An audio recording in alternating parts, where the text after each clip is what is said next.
It was a Wednesday afternoon, just a normal day. John had called earlier to say he'd be working late again because of a rush report.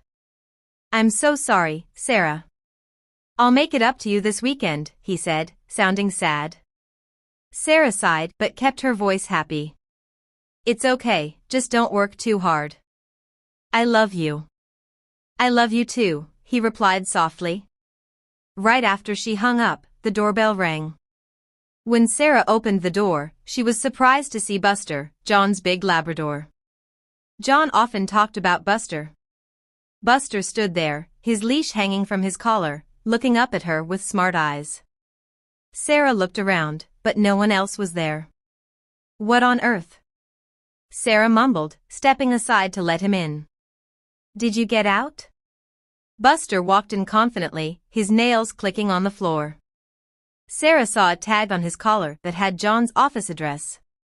"Looks like you're lost," she said, scratching behind Buster's ears. "I'll call John." But as she reached for her phone, Buster nudged her leg with his head, like he wanted something. Sarah chuckled. All right. I'll get you some water first." She went to the kitchen and filled a bowl for him. When she turned back, Buster was much closer than she expected, staring at her with a strange, intense look.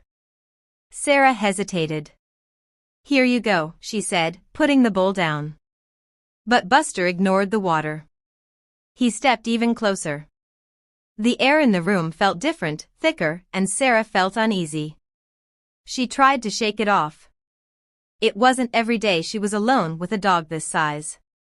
"What is it?" she asked, her voice shaky. Before she could react, Buster pressed his body against her, warm and heavy.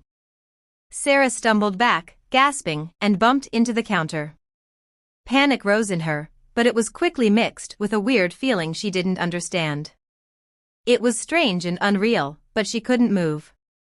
"Buster, stop," Sarah whispered, but her voice wasn't strong.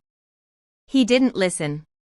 Instead, he snuggled closer, his actions a mix of gentle and demanding. Part of her wanted to push him away, to take back control, but another part, a darker feeling, was drawn to him. Time felt like it stopped.